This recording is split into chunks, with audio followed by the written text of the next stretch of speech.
Hello, can you guys hear me? Hello, hello.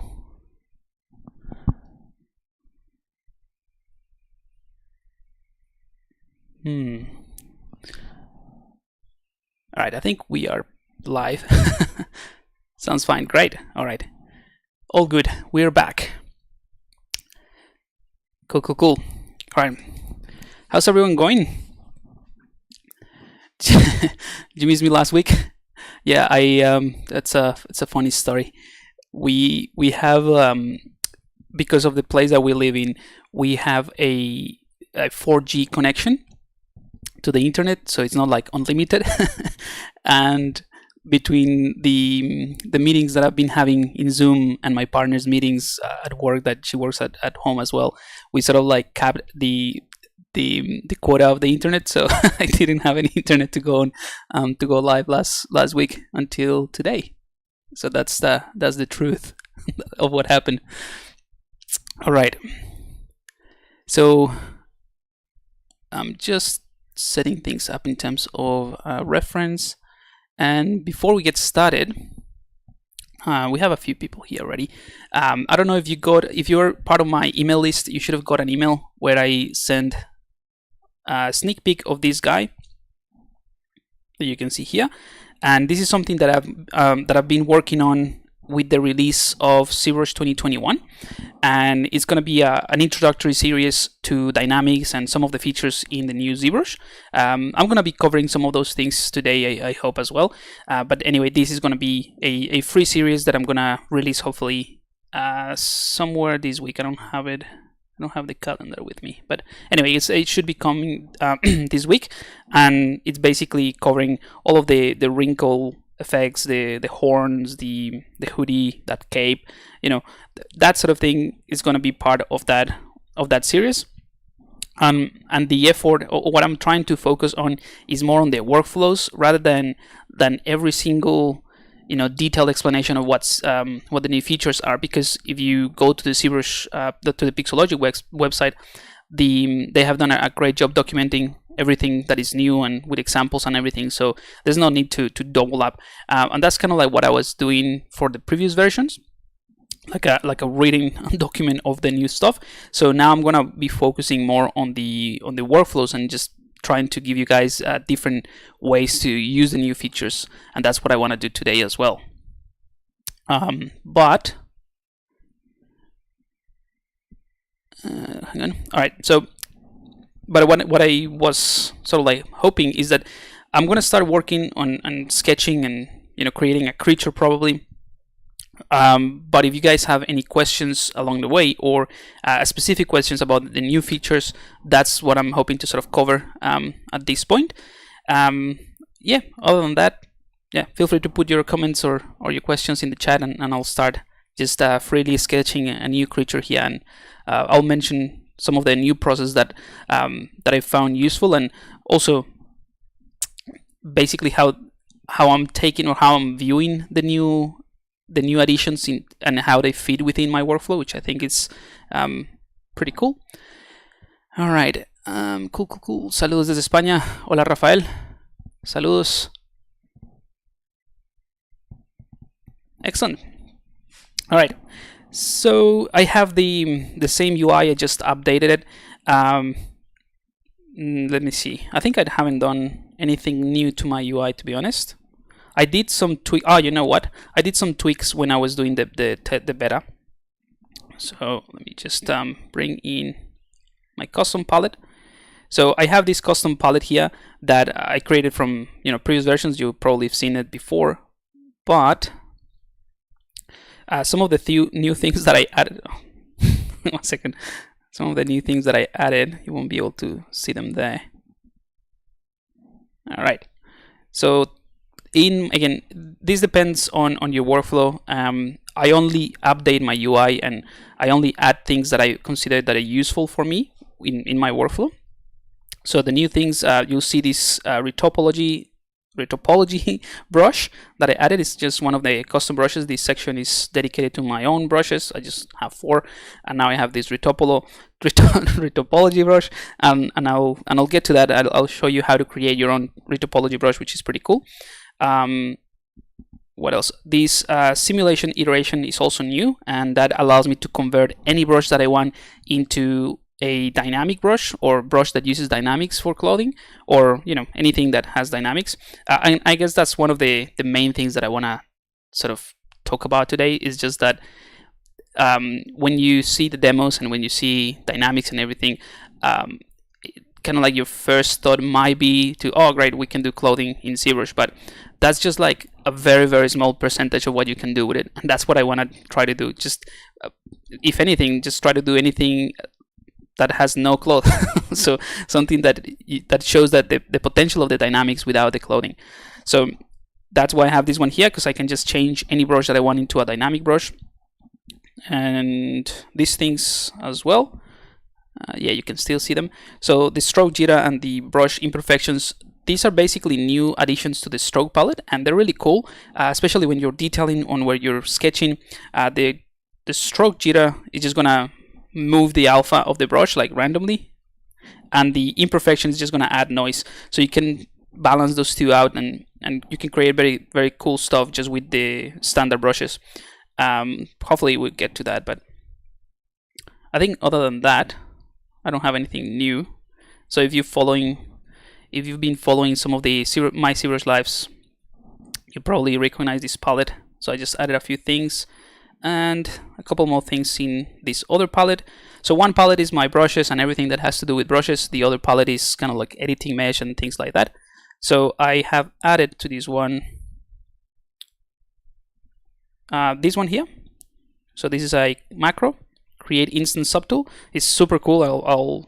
I think I'm actually gonna start with something like that to show you how good this is. And I also have added this one, enhanced details, and this one is super cool. It's like a sharpened version, like a unmask sharpen in Photoshop, but for 3D. So it just sharpens the details. I used to have like my own macro for this, but now this is a macro that comes with ZBrush, so you can just get it from the macro palette. So I just added this here, and yeah, all right. So with that out of the way, let's do something fun. So to the sharpen, I'm going to show you the sharpen details actually before I do anything, and the jitter. So let's take the damp standard brush and let's actually get out of symmetry. So this is the normal effect of the damp standard brush. This is a polysphere.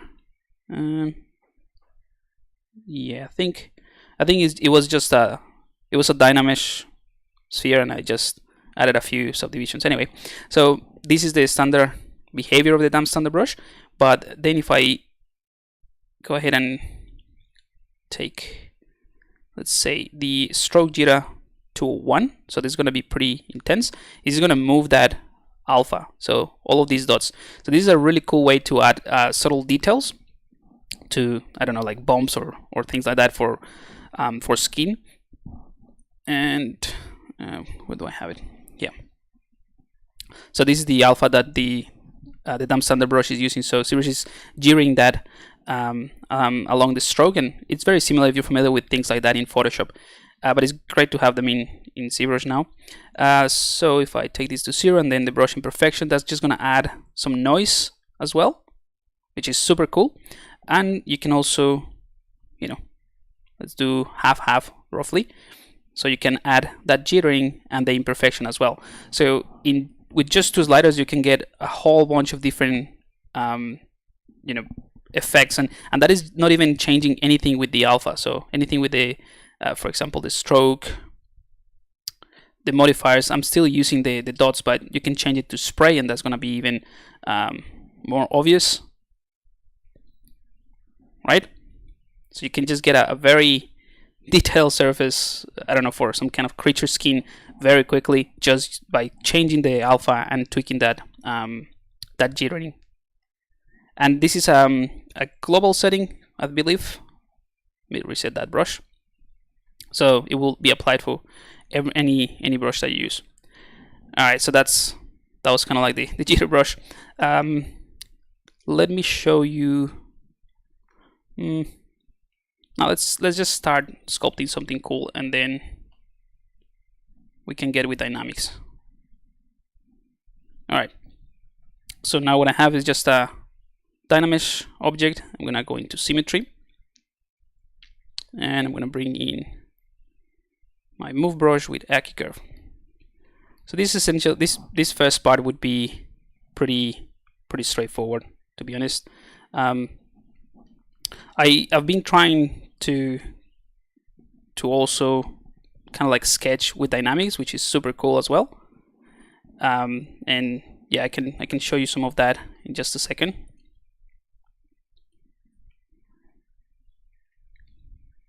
But this is just the usual way that I would start blocking a new piece or a new creature. It's a huge neck. Let's unify that. I'm also, aside from the introductory series, which are like 6 or 7, 8, I don't remember. Like there are about 7 videos, I think. Aside from that, I'm also going to prepare a kind of like a reading guide, like that you would find in the ZBrush guides, and that one would have a breakdown of some of the tools that I use for the images and the brushes that I use for the images that I did during the beta. So if you're interested in those, that would also be kind of like available to have a look at it. Just want to give you an insight into how they were built.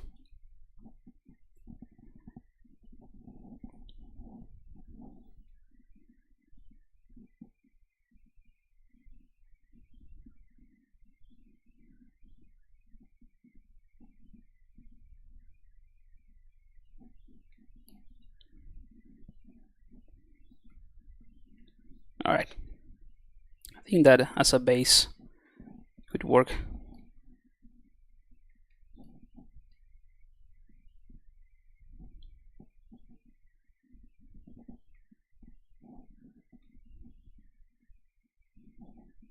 Let's try to find an interesting shape or volume before we do any fun stuff with dynamics.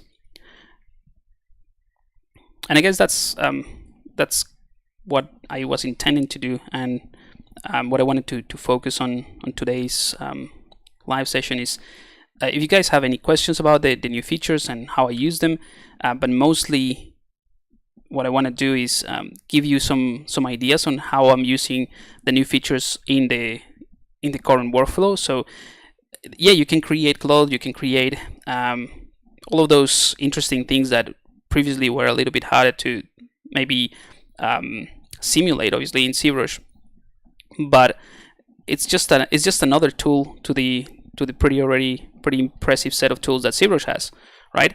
So running a simulation and expecting it to have a perfect result in terms of clothing would be, in my opinion, the same as if you were expecting to create a perfect topology for animation with just one ZRemesher click. You can totally do that. You can totally create something very cool and very useful with the ZRemesher, but it requires maybe a couple of tweaks. It requires some semi-manual adjusting, maybe using polygroups, that sort of thing. So it's just a matter of balancing the existing tools that you have with the new ones. That's what I wanted to focus on. And if you are interested in some sort of clothing, the guys from Pixologic, Joseph and Paul, they have done great demonstrations of how to use that, as well as other artists as well. So I just don't want to double up on that, because I think they're covered pretty extensively and pretty well. So I just thought maybe show you a different approach or something different that you can still do with the dynamics. All right, so this looks a bit funny, but we'll see. It's just an alien creature. We'll see what we can do with this guy. Maybe make this a bit narrower. So I'm not using anything new at this point. Just moving things around and Dynameshing, maybe increase the Dynamesh resolution a bit. All right. And I'm gonna be keeping this Dynamesh low because right now I have 10,000 because there is a maximum limit in the the formation or the dynamics. So so that I can show you some stuff. I'm gonna turn off the floor, and here we go. All right, so ZBrush is sort of expensive. I was wondering, how do you make up with that price? Do you sell your 3D models? No. ZBrush, I think, is incredibly cheap, to be honest, compared to other things and for what it can do. I just paid a license ages ago, and I don't know, at the time I think it was like 600 or something. I don't remember how much it was, or even less than that. And since then, I haven't had to pay for an upgrade. So every time that these new features come along, it's just free. So if you add that up over the time, it's just gonna be really cheap. So I don't see why. Maybe it is an expensive first time payment, like if you pay for one license straight away. But if you think about it in the long term, it's not. And that's one of the things that I really love about Pixologic and their the community, and they just like think about the artist really. And that's sort of as well like a bit of the model that I use in my course as well. So if you like, I don't know if you are familiar with the extra mile, but once you get into the course, that's it. You're there for life. So anything that I do new to the course, to that specific course, you're gonna get it for free as well. Just to follow that model that I think that it's really powerful in terms of creating a sense of community, and not just for the sake of producing new stuff. I don't know.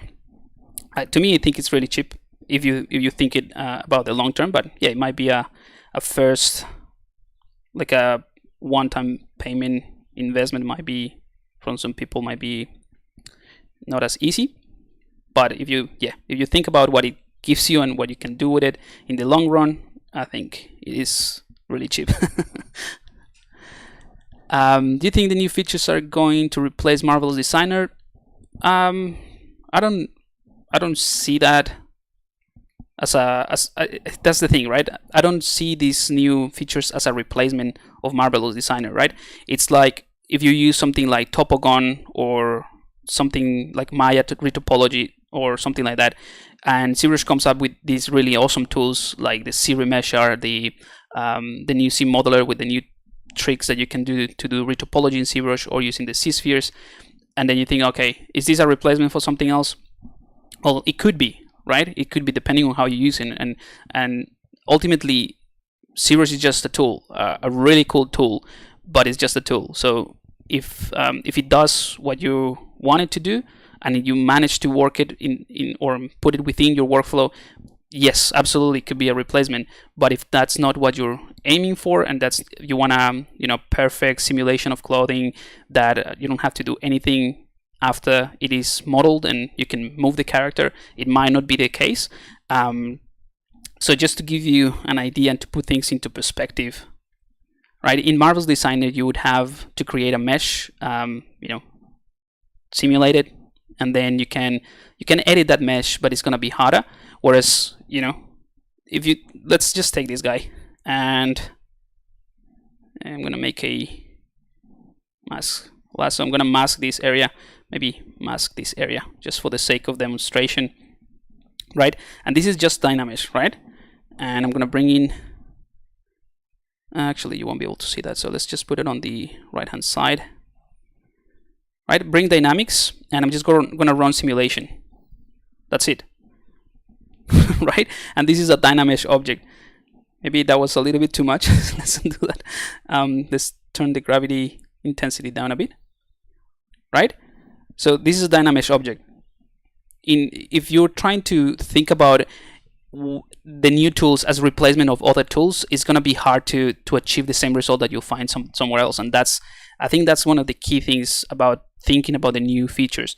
It's like just an awesome new tool that you can add to your workflow, but it would only replace other tools and other software if you manage to, I guess, if what your intention is to replicate that in ZBrush, right? And you can potentially do it, but just think about it as a new tool. And you know, like in this case, this is a Dynamesh object, so I just run that simulation. I can just clear the mask and rerun Dynamesh.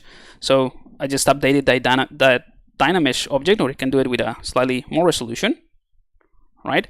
And this is how I've been sort of playing around with sketching, right? So this is a pretty interesting thing.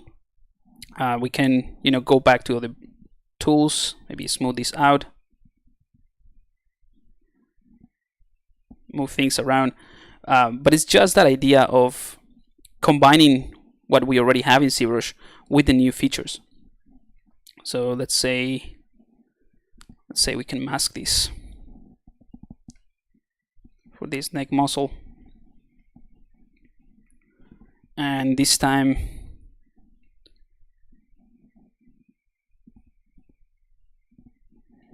I'm just gonna run this with an inflate, maybe reduce the gravity strength. I can talk about this a little bit more in depth if you guys want, but right, so this is just inflating that sternocleidomastoid muscle in a way with a bit of gravity, so it also pulls it down, but it's not doing the same inflation as the normal inflate, right? So if I just take, let me undo that, and if I take my normal inflate slider, which is for you guys in the deformation palette, and just go do that, basically what ZBrush is doing is taking whatever is unmasked in whatever the unmasked areas are, obviously here, and it's taking all of these polygons, right? Let's say that these are polygons from this area, and it's looking at what the action you want to do, and then just taking it at equal amounts, taking these along their normals, right, and inflating those.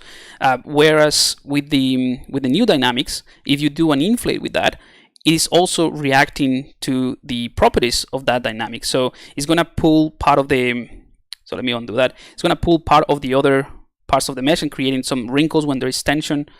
So let's do run simulation, right? So obviously I don't have enough geometry here to show it, but you see it's not the same effect, and it's pulling things down, and it's creating those sort of like pulls or wrinkles around here, which again, it's just part of the process. So now you can re-Dynamesh and maybe bring in something that you are familiar with, like the standard brush, and then just refine those brushes a little bit more. Or you can bring in some of the new tools like the cloth hook. This one is really cool. Actually, let's see if I have it here. I have a custom brush that I'm going to share with you guys with the series that I'm preparing. Let's see, where is it? Custom brush, dynamic folds. Okay, this one here.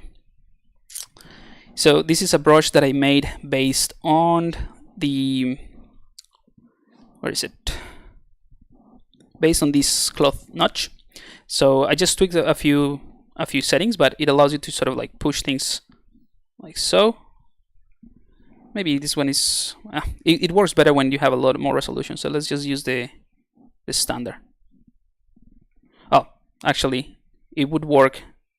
It's just that again, the brushes will react to whatever dynamic we have set in here. So I'm gonna turn off inflate, so it's not pushing anything out, and I just push these down to create that sort of compression of the skin, so we can make a wrinkly creature. And I'm working with symmetry, right?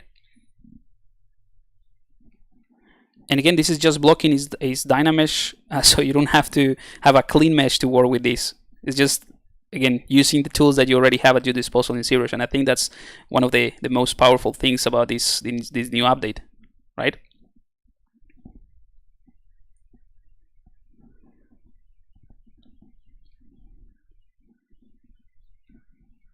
Right, so just very quickly, we have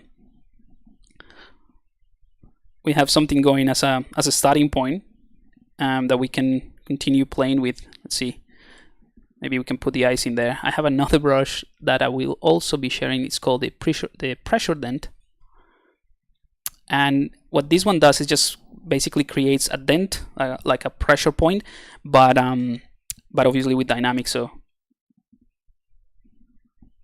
so we can do something like this for the eyes. I don't know if this would be Good. Oh, by the way, this brush as well.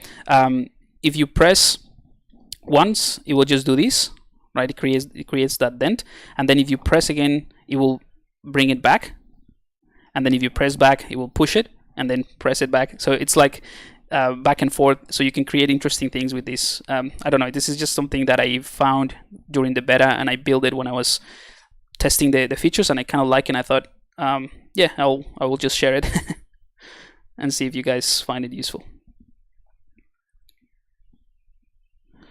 Well, I think that's, yeah. Let's leave this one as it is. And as you can see, I haven't gone into too much depth about the dynamics or anything, but the emphasis, I guess, should be in that idea of you can use the dynamics to generate something like this very quickly. And then use any other tool. Again, this is a Dynamesh object that can increase the resolution or re-Dynamesh, and then just keep doing dynamics. So this it's amazing the things that you can do. All right, I'll show you another really cool trick in just a second. Let me just check the chat and have my screen a little bit further from the Cintiq, so it's hard to see. Comics Legend, when will your course come out? What day this week? Do you mean the introduction to the ZBrush 2021? If you're referring to that, it will be this week. I'm not entirely sure what date, because I'm currently working in like a couple of freelance projects, and it depends on how many changes I have to do. So if they like what I sent yesterday, I will have time to set this up ready and get it ready by tomorrow or the next day. So it depends. So I think it's going to be this week, but I cannot give you exact date. I will send an email around once it's ready.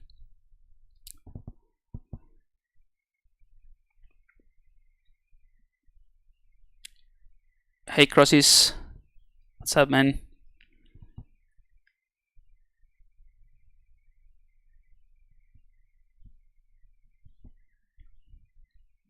Alright, I find the cloth is more useful than skin folds.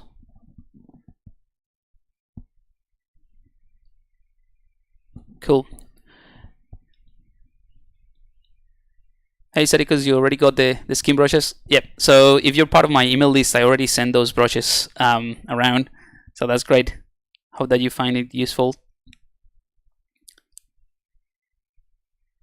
Alright. So let me just show you something that I found again that's really cool, and is one of the something that I was doing manually before with Nanomesh, but with the new addition it's just like really easy. So I'm gonna start creating some eyes for this creature.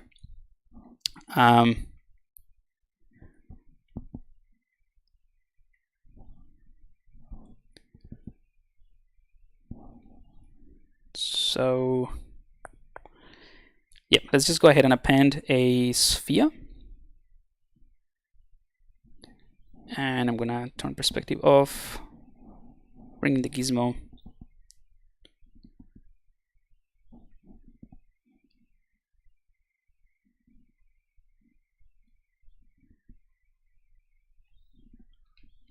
All right. So with this tool, in fact, now that I think about it, nah, you know what? This would be fine. So basically, this is something that I used to do before manually, and it was a process that I found like really useful for this type of sketches, and just to be able to work faster. But now with the new tools in ZBrush 2021, you can do the same thing, and it's just a click of a button. So the guys at Pixologic, first of all, let me just show you.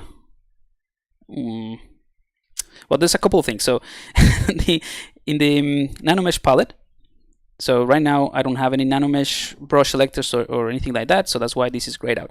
But in this Nanomesh palette, once I activate what I'm going to show you, you'll see that there is this new, or new, but like it's now bigger, this edit mesh button or switch, and also this split screen. And that's really handy, because you can just create a Nanomesh object. Then when you edit it, it's going to be in a split screen, so you can actually edit the actual object that you want to change, and see in real time the changes that you're making in the model. So that's what I like to do with the eyes. So this one would be my main eye, right? But then I can take a tool that I'm going to show you in just a second, and that's just here in the macros, and I can convert this into a nanomesh. So the nanomesh is going to be just a plane where I'm going to instance one of these spheres. So I can create just a plane and another plane here for the eyes. I can use mirror and weld or whatever, and take this sphere as an instance, place it in that plane using the nanomesh, obviously. And then when I click edit mesh to edit the eye itself, then I will see the split screen, and I will see whatever changes I do in this kind of like sphere that will be in the center of the world applied to the rest of the model, which is fantastic. Let me just give you an idea. I'm actually gonna place this inside so that you don't see it. And also the Pixologic guys did this fantastic little macro that comes with ZBrush. So I have my own set of macros here, but if you should be able to see these miscellaneous macros, and that one is called create instance subtool, right? So if I if I go to the, let's call it the eye, right? And I have that one in here. So I took that macro from that comes with ZBrush and added it to my custom palette. Is this one right here, create instance subtool. So if I click on that, ZBrush basically goes through that process automatically. So now what I have here is just a sphere, right, or what it looks like a sphere that I can place in any way that I want, right? So it just looks like the eye that we did. So I'm gonna place this guy there.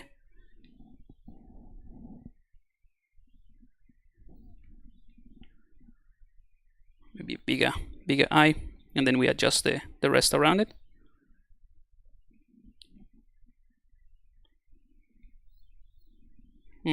Yeah, something like that, rotating a little bit. Right, so that's great.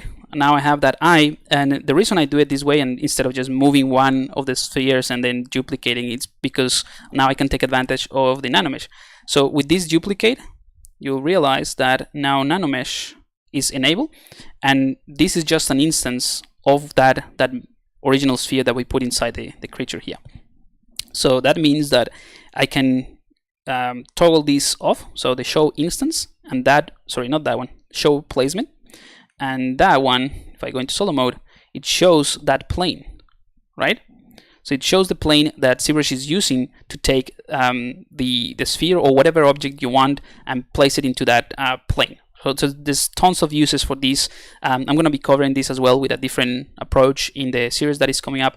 But yeah, basically now you have this Nanomesh, which is just a plane. I can go ahead and mirror and weld the plane itself.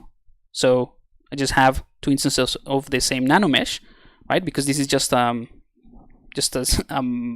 polygon.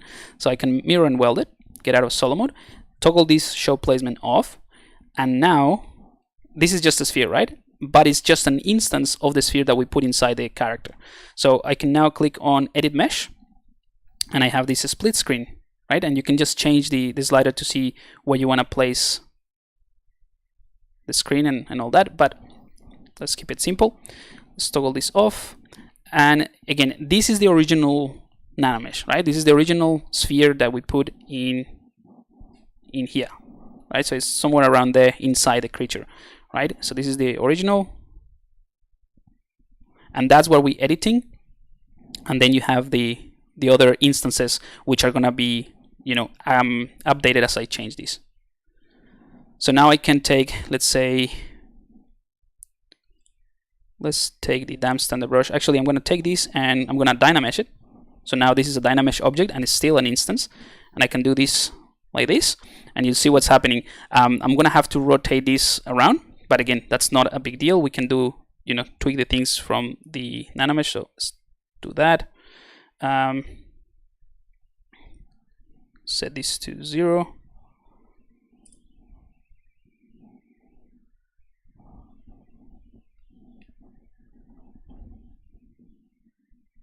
Let's go into solo mode.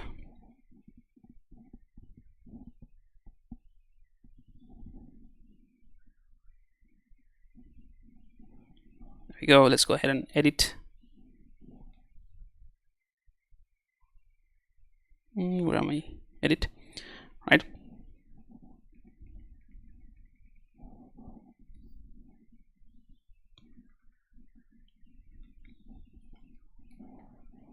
I'm gonna actually rotate this around so that you can see that that demonstration, because you cannot undo that. But yeah, the way that I use this really is just, and the reason I do it this way is because now I have that sphere in the center of the world anyway, so it's gonna be very easy to just simply, you know, convert this to another mesh or paint it, and that's how I use it. And I just want to go back to this, and let's create a polysphere. No, let's do a polysphere 3D, and it's pretty small, so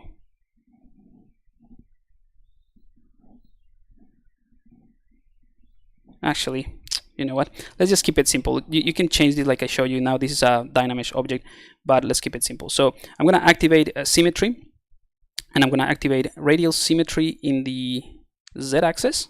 Right, so again, because this is the original sphere in the center, is going to be in the center of the world. So now I can maybe fill this with a color like this, change the material, right? And then I can bring in something like the standard brush, make it a, you know, a brush that I can paint on.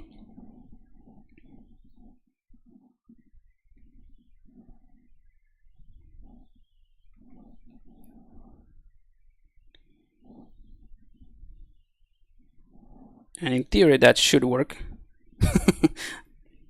but it didn't. And okay, I think it's because of the polypaint. Hang on, it's not enabled in the actual Nanomesh. There we go. So now we can do that. All right, so let's go back to where we were doing. So I can use this radial symmetry to build that those eyes kind of like in, and I see the feedback straight away, which I think is pretty powerful.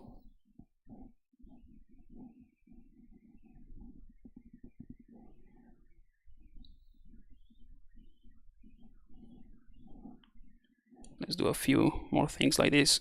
Oh, by the way, guys, so I don't know if you're aware of the 5-day challenge, which is something that I have in the 3D Concept Artist website.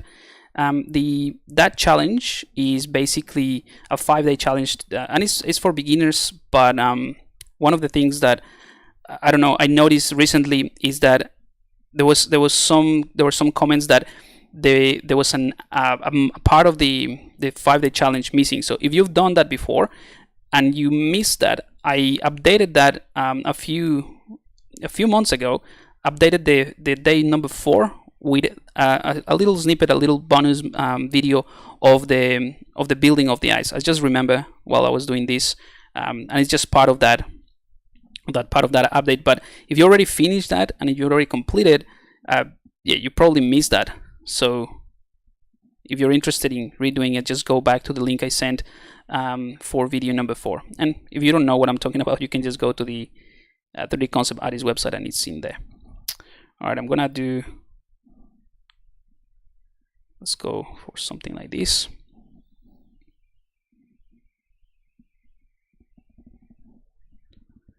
That's gonna be the iris.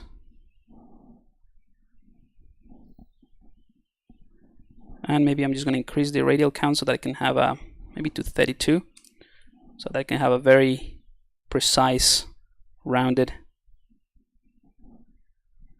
stroke in there.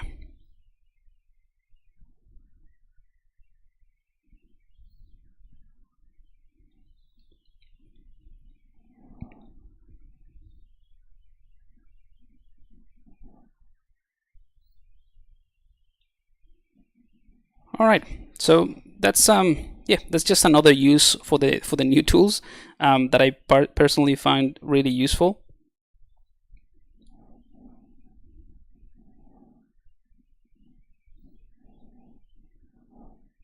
Let's just give it some color. Actually, I think it looks it will look a little bit better.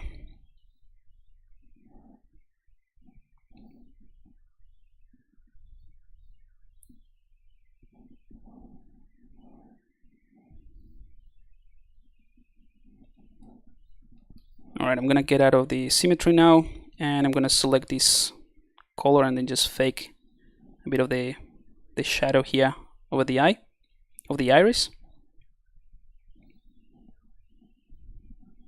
and maybe with a lighter color also fake some highlights in here.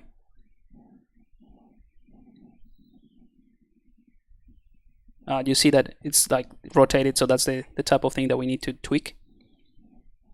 And then I'm gonna go for a very large pupil. Maybe enable radial symmetry. Right, so now we can go back to what we had. Let's select the mask area. Hang on.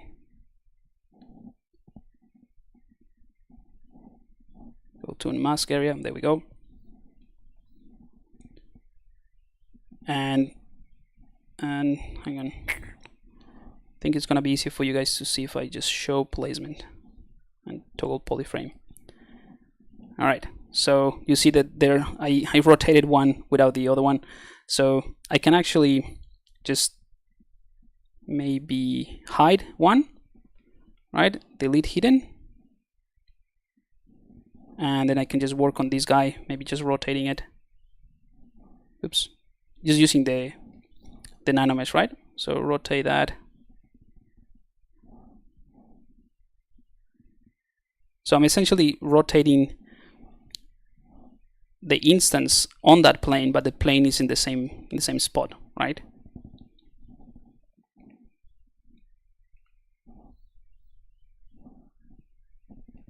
I'm gonna show placement off or toggle that off. And then if you want, like if you're happy with the eye now, if I go into the other main thing, it's not in there. Yeah, if you're happy with this, what you can do is go to inventory, click on one to mesh, and that would create that Nanomesh, or it will just bake that into the actual geometry. So now this is a geometry, and if you want to maintain that sort of placement, you can go into solo mode. I'm going to hide just the plane. I'm going to delete hidden, and I can just mirror and weld that, and I have the eyes already placed in there. And then we can go back to this guy. You can use the move brush and just adjust the placement.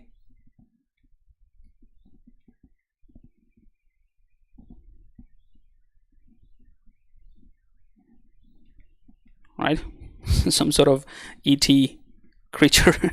So I think it's getting too close to the ET. So let's just do something different.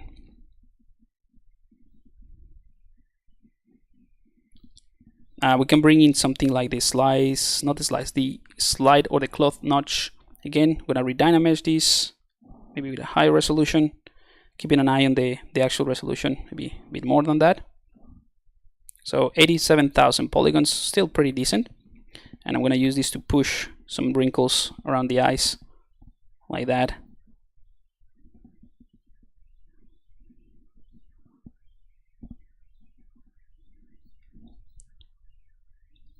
So you see, nothing to do with cloth or anything, but you can use the same tools to generate this really cool set of wrinkles. We can also use the masking tools. I'm gonna go for something around the eyes like that. And let's just start talking about some of the tools in the dynamics palette. So I just have this area masked. I'm gonna go to the dynamics, and you have this on mask, which you can just click on, and whatever I run will be run just in the mask area. So I can just click simulation. They're going to start falling because that's what I have, just gravity, and I think that works fine. But I'm also going to use the inflate, and I'm also going to use the allow expand. So basically what I'm telling now to ZBrush is that I want to run a simulation in the mask areas, right? So only in these areas right here. that I want to have gravity, so it's going to be pulling things down as well. That I want to have inflate, so it's going to, you know, inflate everything at the same time that it pushes down the things or the meshes. And also different color, I'm allowing the expand, meaning that it's not going to do that inflate in the same way that we created the neck muscles, but it's also allowing those points to stretch, so it's going to continue, you know, stretching like so, because I'm allowing that. So with these settings, what I'm hoping to get is like a more bulky and thicker set of wrinkles around the eyes in just those areas that I mask. So let's see what that gives us. Let's run simulation. Oops, too much. So undo that. You can tweak the amount, and I guess this was another thing that I want to talk about. It's all about a balance between the different sliders, right? So you might not get exactly what you want with just clicking one run simulation, in the same way that you wouldn't probably get exactly what you want with just clicking zero measure once and get a perfect topology. You have to balance certain sliders, and that's what they are there really. So I can toggle this to 0.2, so it's not going to inflate as fast. Let's see what that gives us. I think I want to inflate a bit more. Oops, I went too far. Let's go 0.6. Let's try that. All right, much better. Let's do it again. And there, maybe a bit more.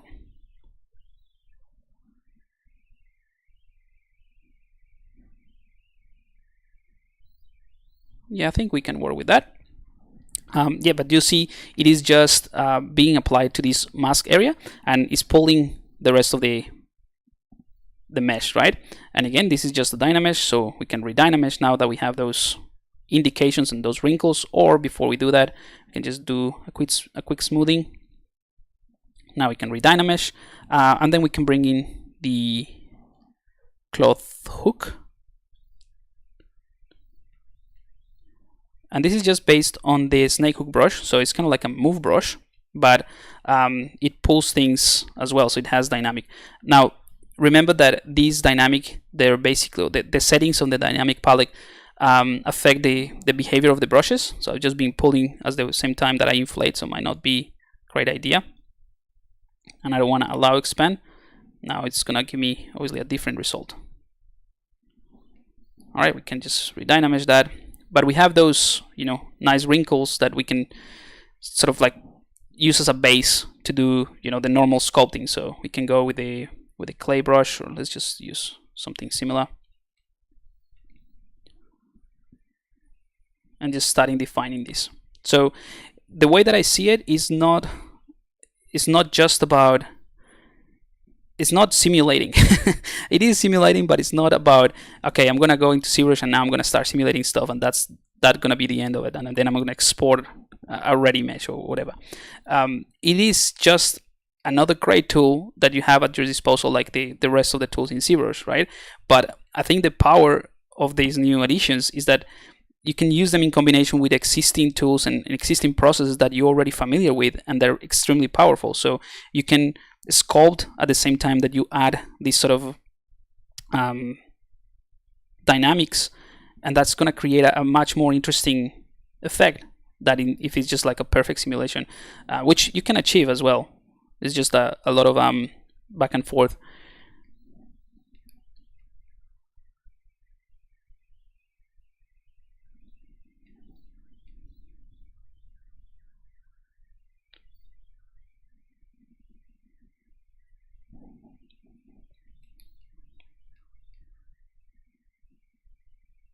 All right, let's see. I see some of the comments. Gonna go in there.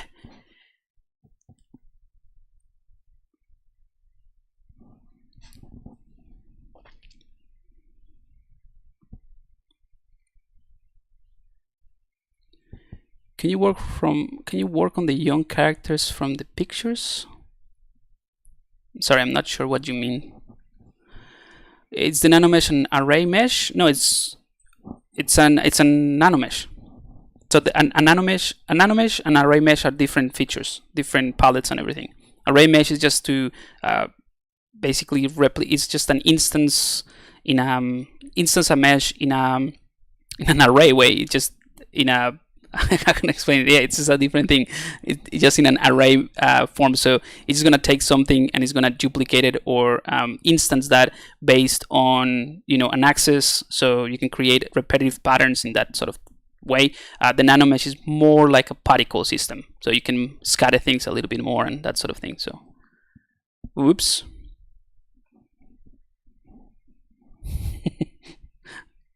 All right then. I'm gonna have to restart that. Hopefully we didn't lose much. And in the meantime, let me just check the messages and I'll answer any questions that are there.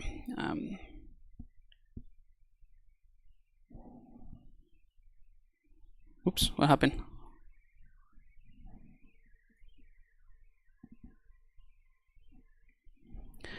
I want to carve a personality from his picture. Yeah, sorry, I'm not entirely sure what you mean.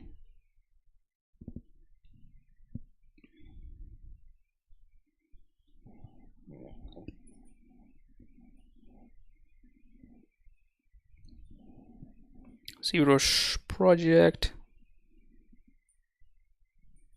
Oh no, that's not the one. I think it's this one. No.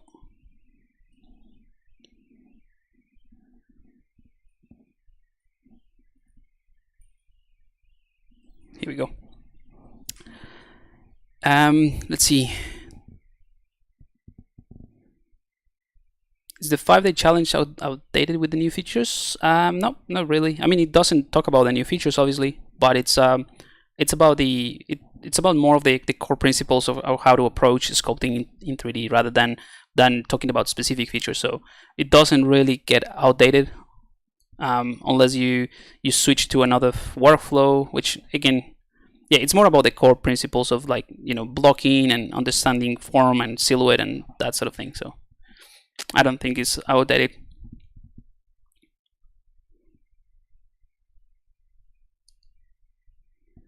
Yeah, that's right.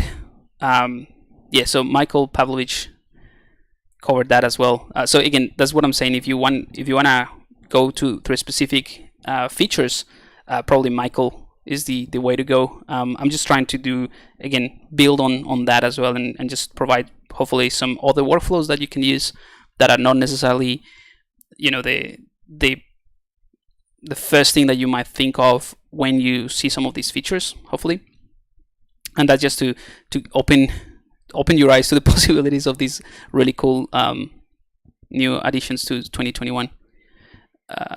What do you think is better, to master one program with all the problems, to try to learn multiples for specific functions? That's an interesting question. So the way that I approach most things is by failing faster. So in other words, when I'm testing things like what I'm doing with this ZBrush, what I did with this ZBrush version, I was just failing faster. So I was just trying things and realize, okay, this might not work for what I'm trying to do. Let's try something else, and then that something else worked better. But I already had I already have some idea of what to expect, and based on what I know already from ZBrush, so it's a little bit, let's say, not easier, but it doesn't take me as long to figure things out in ZBrush. But if it's the same approach that I use in other softwares, really. So I'm in the process of like working a little bit more comfortably with Blender, for example, just to use the render engines there, and the modeling tools and that sort of thing. So, and it's a software that I hadn't used, so I approach it in the same way that I would approach a new version of ZBrush, with the main difference being that ZBrush, I'm quite comfortable with it, right? But it's the same thing. It's just trying to fail, not trying to fail, but trying to do something and failing faster. So, and I think that applies to any software. So if you do things and fail faster, or just try to do things and it fails, and you keep trying to figure it out, that's gonna speed up the learning curve, or ease out the learning curve. I don't know if that answers the question, but I guess my advice is, yeah, you can follow tutorials. And in fact, I'm actually, one of the things that I've been working on, and I think I've mentioned this in previous live streams, for the past 3 or 4 years almost, I've been working on a course that is called the Ultimate ZBrush Guide. And the focus of that course, rather than, you know, explaining every single feature, because it is impossible, and that's what it has taken me so long. Before I was doing what I have right now, I was trying to do that, right? I was trying to explain every single feature and the workflows, but then ZBrush every year comes with a whole new package of new features that are really amazing. So then I would have to update that course, and anyway, it was just getting out of hand, and that's why I couldn't finish it, right? So I changed my whole approach to it, and now it's a course that, again, I've spent a lot of time tweaking the kind of like the methodology of it, and it's focused on how to learn ZBrush in a way. So I do cover all the features and how to use them, and workflows and that sort of thing, but it's more about giving you the tools to take ZBrush, learn it, and making the kind of like the knowledge stick, as well as providing the space to be able to explore new tools that would come along, or any other things, in a more kind of like methodical way, or in a more, oops, don't know what happened there. I think, yeah, it would allow you to explore these in a more systematic approach, I think. I think I'm having problems with my tablet now.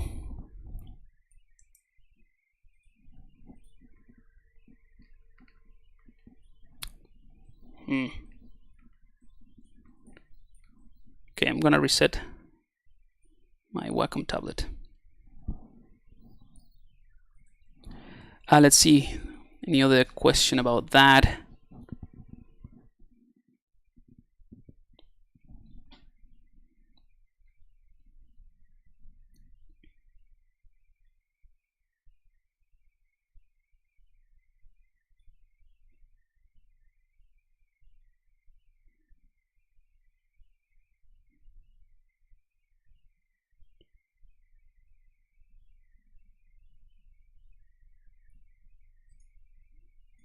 All right.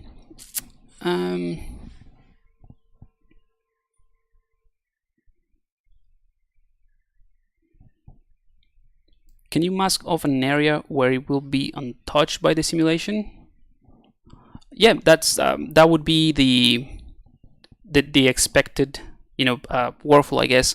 It's just that you have that tool in the simulation that allows you to run the simulation in just the mask areas. But yeah, totally, you can just invert the mask and then run the simulation in the unmasked areas, and that would give you exactly the same effect.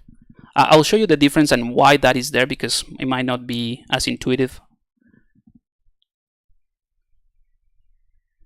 Yeah, so Sadiq, what you're saying about masking, that implies protection, it totally is, and that's how it works. It's just, I'm going to show you the difference and why this has been added, and I think it's just it's a really cool thing. So it's not really okay.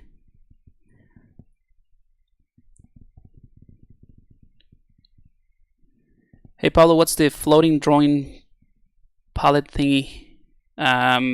Maybe you're referring to Epic Pen?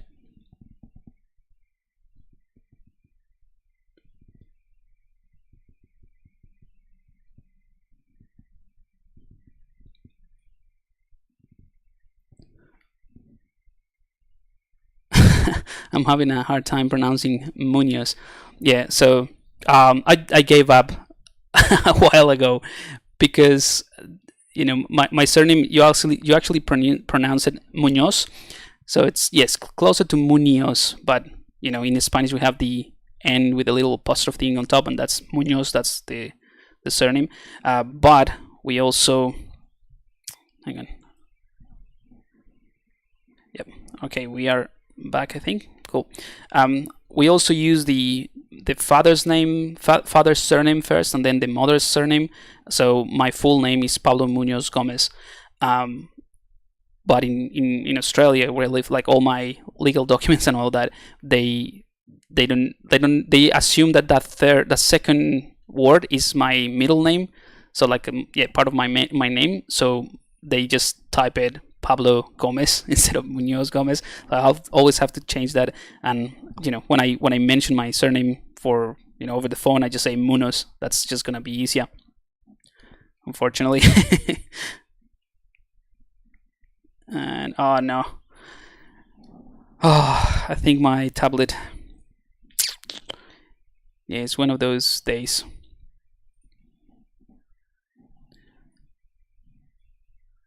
All right, I'm gonna save this. I'll be back in a second. Actually, that'll be easier. I'm gonna restart the tablet and ZBrush.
All right, we're back.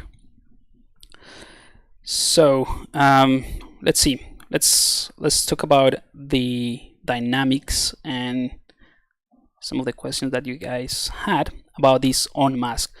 So the reason on mask is here is well, there are many. Again, there could be many different uses, but let's just give this guy some kind of clothing or like a scarf or something. So I'm gonna append a plain 3D, right? Just a normal plain 3D. I'm gonna scale that down. It's gonna be some sort of scarf.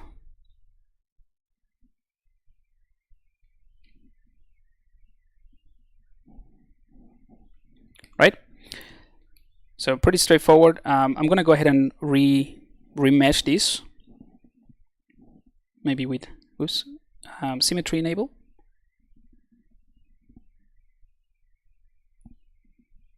I don't know why it gave me this, but should be an easy fix.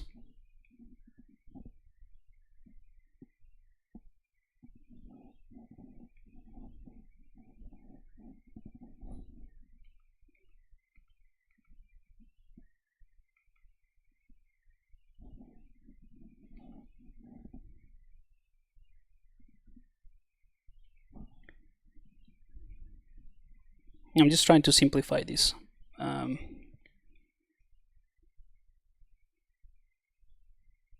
Detect edges. There we go. All right, so this is just a simplified plane, obviously, with the C remesher. And now I'm also gonna enable double so that I can see the other side. And let me just give you a quick explanation of this. Again, this is something that I covered in the series that is coming up, but very briefly, I'm gonna turn off symmetry. I'm gonna mask this like so. I'm gonna invert the mask, right? Actually, yeah, I'm gonna invert the mask. So this is what I did for that part of the eyes, right?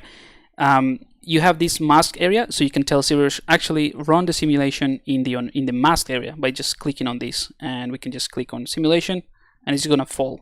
And I have the floor collision, and that's where the floor is, so that's why I hit that floor, which is great.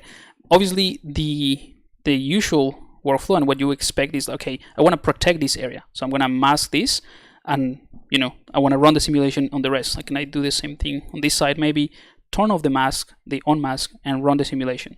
So now you have this thing in there, right? So that's the expected outcome. So why do you have the on mask area? Why do you have this thing that you can just click on mask and run simulation if it's going to give you the same result? And the more straightforward approach would be, this is just mask, right? The reason is because, again, for this process, and this is how I build most of the clothing for my character that I share. Let me just show you. Right, so this character right here, so this scarf, these pieces right here that you see,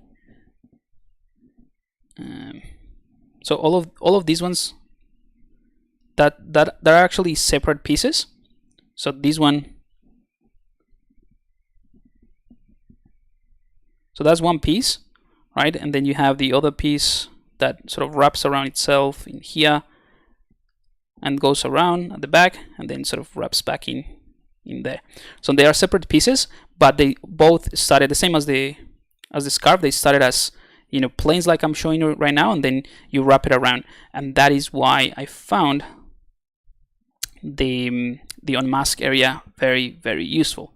So let's do that. I'm gonna hold control, maybe from this side. I'm gonna control and mask that, right?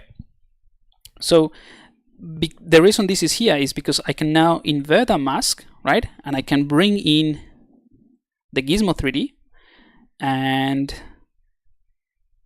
instead of bringing the normal transpose line, I can select one of the new tools, which is I think is one of the best tools of this new edition, which is the transpose cloth. So it is exactly the same thing. It's just a Gizmo 3D, but it's a Gizmo that when you use it and you move it, you translate it, scale it, whatever, it's going to take a look at whatever you have in the dynamics palette, and it's going to affect, or it's going to move things based on the dynamics. So it's having like a brush or a Gizmo with dynamics. So now I can center this to the unmask areas, right? Meaning that if I don't have this unmask, whatever I do in this area is going to be, I now have dynamics on only this area. Hopefully you see this. I mean, it's pretty low res. In fact, I feel like we can, before we do anything else, let's just subdivide this and delete lower. So now we have more polygons. All right, let's go back to what we had. So if you look at this area, I'm working on without the masking simulation, or on mask is turned off, and this is the gizmo, the cloth gizmo. So as I move this is also like behaving like a piece of cloth, like I'm wrapping around, which is super cool, right?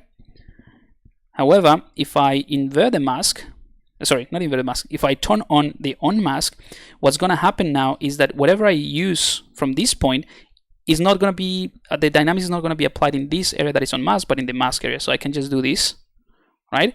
And this is how you can have a lot of control over this, right? Because it's just basically taking this on mask area as the masking point, but it's really just the pivot, or the kind of like the grabbing of that piece of cloth, and then you can just pull it around, right?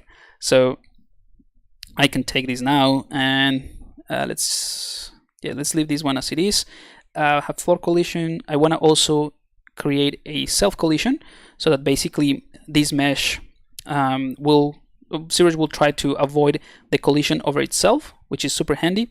And before I actually do anything, I'm going to go ahead and click on this collision volume. So this collision volume is the one that is going to tell ZBrush that you want to take into account whatever mesh is visible, and that whatever you're moving or applying dynamics or simulating is going to react to those meshes. So now I can go ahead and do this, and you see how the rest of that cloth is sort of following me around, and you see, start pulling this like so. rotate things around as well. You see, it's kind of like a scarf.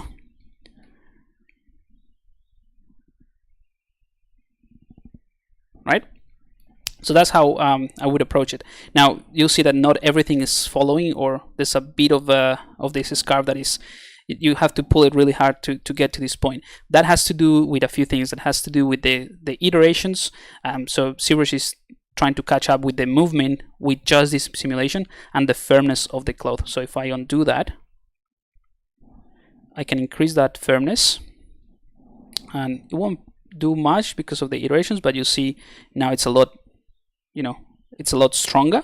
Like the structure of the material is there, and now I can do this, and you will be able to wrap things around a lot faster. And again, this is another great thing about this introduction of the dynamics in ZBrush, that you can work with this right at this firmness value. But then you can just go ahead and say, okay, let's set it to 2, and then continue working from there. So you can soften that a bit more, and it's going to be a lot more stretchy. Right? Which is pretty cool.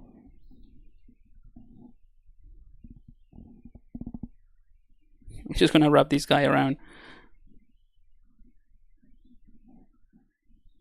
This is something, I don't know what this is, but I guess it shows the idea. That's pretty cool. All right, I'm gonna do that. So that doesn't work. So now that you know about this, you can also keep this, let's say, at 2, so it's not going to be as firm, right? But you can increase the simulation iterations, and I'll try to explain this a little bit better in just a second. But you see that even though I have this at firmness 2, everything starts to follow me a lot better. In fact, I just want to bring in my normal transpose, move this down, and just so that I don't have to rotate it as much, or like run that simulation for that long. And I'm going to start there.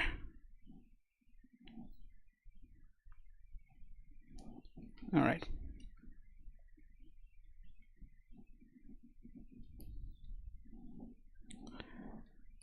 All right, so now you see that I still have the firmness at 2, but I just increased this iteration. So let's go ahead and start doing this. And this is really the point of the whole thing, that it's just about balancing those sliders.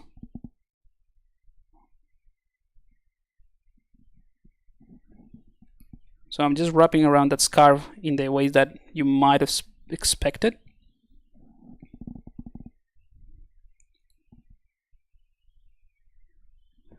Which is super cool.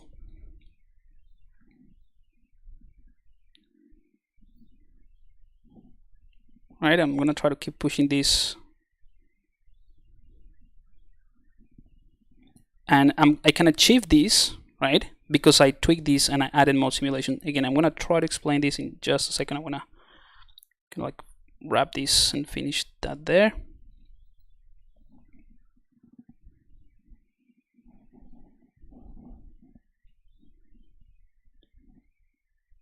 Right?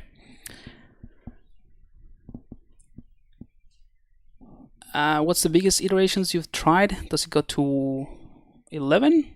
Yeah, I'm having 484.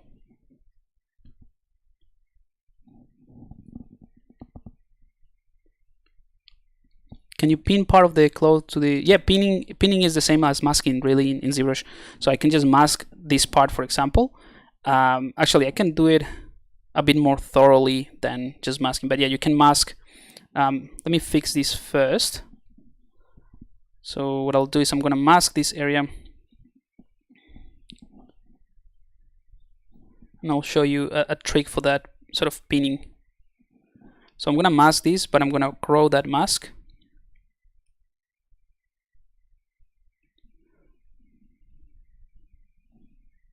So I'm going to grow and sharpen.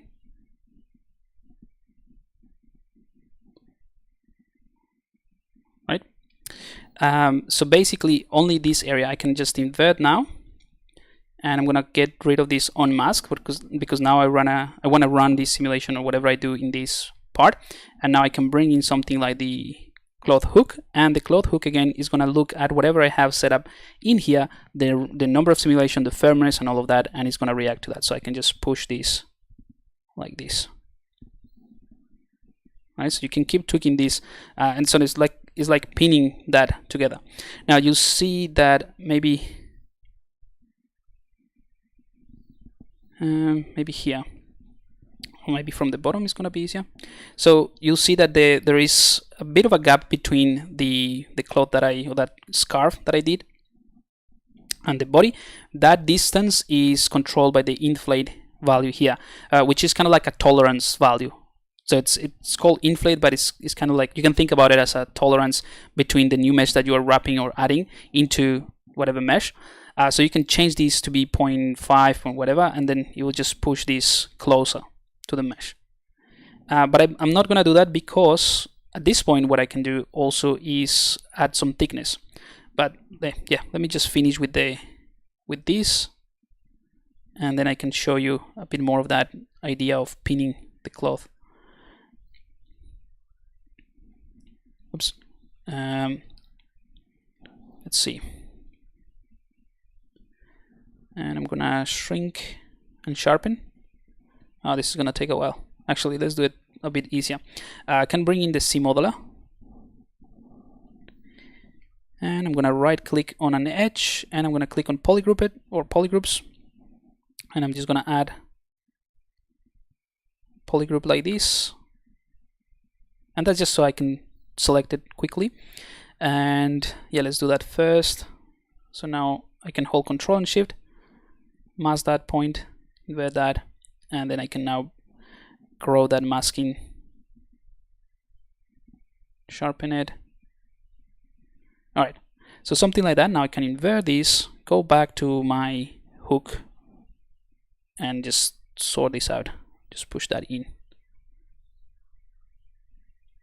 Right, so it's just a combination of tools, right? It's not just one single click that is going to suit everything.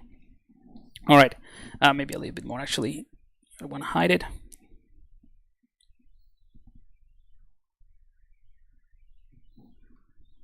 All right, so in terms of pinning, that's what you can do, right? You can select or specify a set of polygons that then you can mask, and then you can run more simulation. So for example, let's go ahead and duplicate this, because I quite like this one. So I'm going to take this, go back to my C modeler. How are we doing with time? Okay, we have plenty of time for showing you some other stuff. Yep, so let's go ahead and click on this polygroup, and then I'm going to hold the Alt key to change it. So now this is a polygroup that's gonna go all around this mesh. So hopefully you see there's a bit of that polygroup in there. And this is just gonna be a really easy way to mask an area. So let's do that in there as well. Cool. So if I hold Control and Shift and isolate that polygroup, you'll see it's just a polygroup that wraps around, and I can just hold Control and click on the canvas to mask this, bring back everything. We can blur some of that mask maybe. I think that should be okay.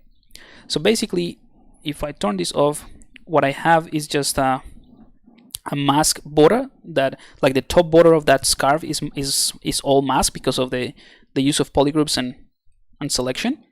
But now I can just go to, let's leave it without it. We can go to the simulation, and I can go ahead and click on Run Simulation, but we can do things like maybe 0.2. I want this closer to the body. Maybe the gravity is going to be too intense, so actually it's not going to be too bad because I have this much resolution or this much iterations. Again, I'm going to try to explain this in just a second. But so let's set it to 4.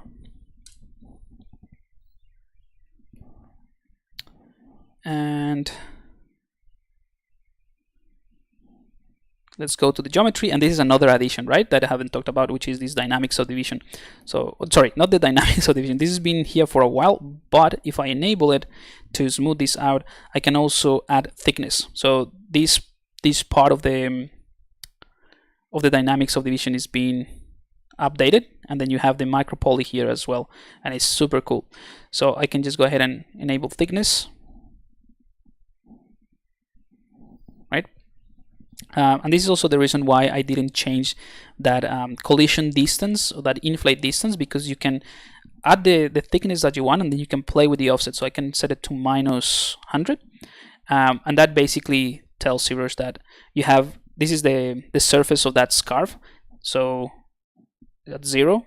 So if you set it to -100, the thickness is going to be, you know, inverted or towards the inside, whereas if you set it to +100, it's going to be sticking out.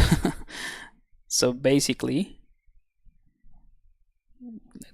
let's actually do it here. So these would be the original border, all of that.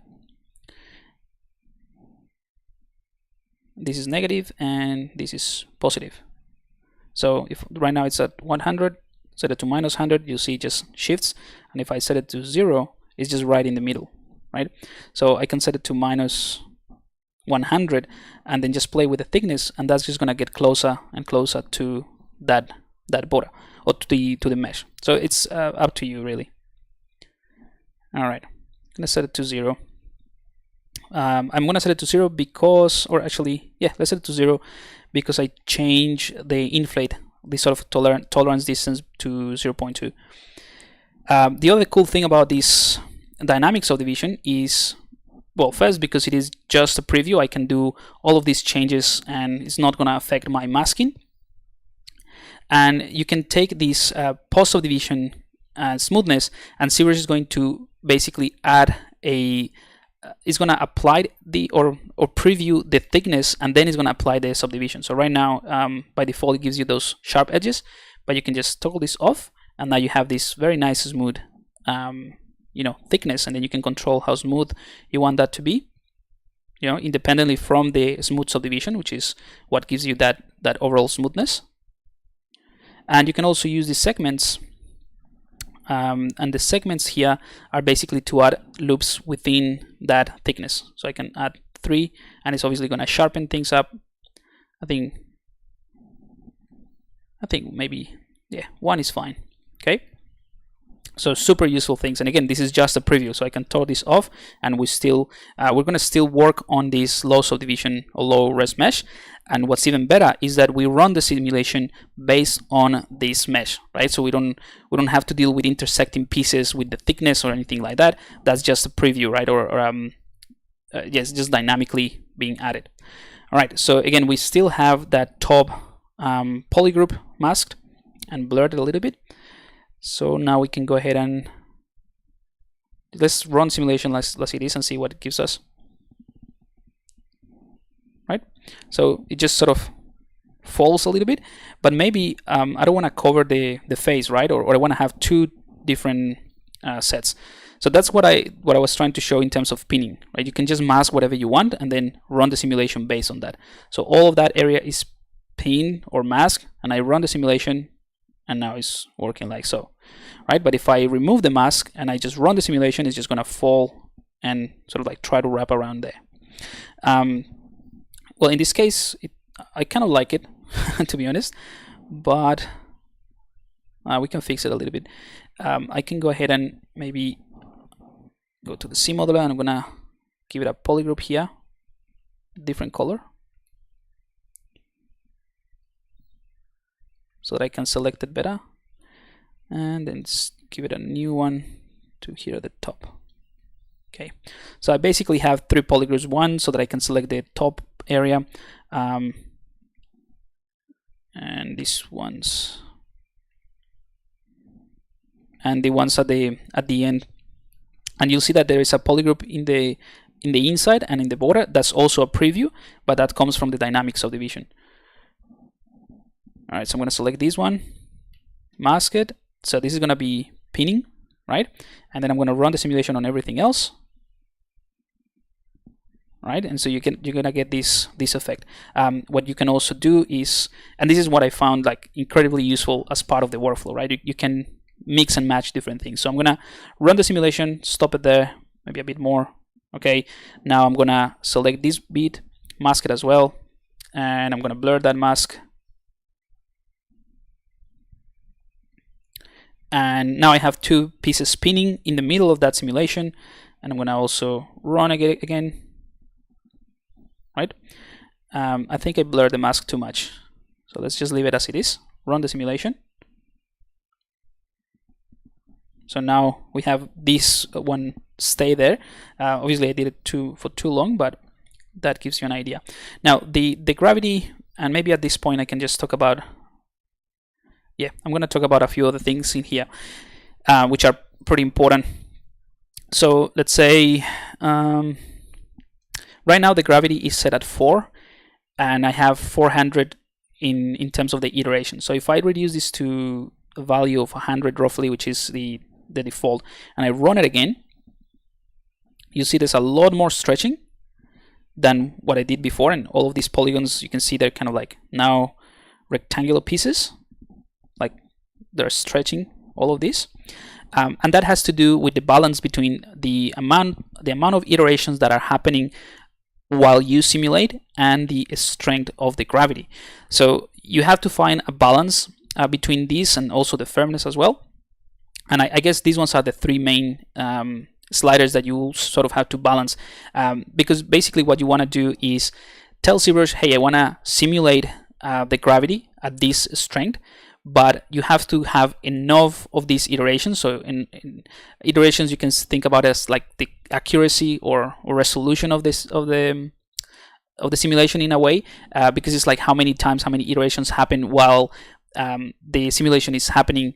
So how many times ZBrush calculates all of this. So the way that I see it is, just to keep it simple, is a way to increase the accuracy and the resolution in a way of the dynamics. So if I increase this number here, the iterations, and I keep this gravity at 4, ZBrush is going to still pull everything down, but as in it's going to affect the gravity, or the gravity is going to affect the simulation at a level of 4, which I think is fair enough. But increasing this simulation number or iteration number is going to allow ZBrush to catch up with that in a way. So it's going to balance out that number here. So if I don't want to get this stretching, but I want to keep the iterations at 100, what I have to do is go back and then reduce the gravity strength to something like that. Let's run simulation. So you'll see that most of the volumes and the actual integrity of the mesh is maintained, right? Because now ZBrush is not pulling it hard, and it has enough time to calculate that simulation while it's pulling. So it just becomes a matter of balancing all of these things. Let me undo that. So let's set this to 3 and then increase the iterations and run it again. So now it's going to be the same thing, pretty much the same thing as what we had before, but now the gravity strength, although it's at 4 roughly, or 3, we have more iterations. So it's kind of like important to get that right, and to practice at least to get it to a point that you understand what the balance is, so that you can get what you expect. But yeah, I think let's just, I mean, we still have the other one. I just want to show you something else. You can work with contract. So if you enable contract and remove gravity, it's gonna like suck the air out of it. Right? So it's gonna tighten all of those. You're gonna lose a little bit of that volume and the thickness, but you know, it's totally fine. We can bring in the gizmo as well, center to the unmasked areas, and this is the gizmo cloth. So if I rotate this around, it's still gonna have that effect. Whoops. I'm gonna turn off the contract now. I can rotate this around. Right, and it's still going to follow the volumes, so it's just really, really cool. I'm going to bring in the hook, the cloth hook,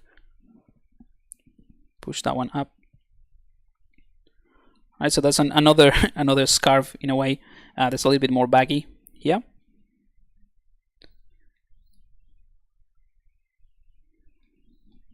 And we can still use, you know, something like the move topological.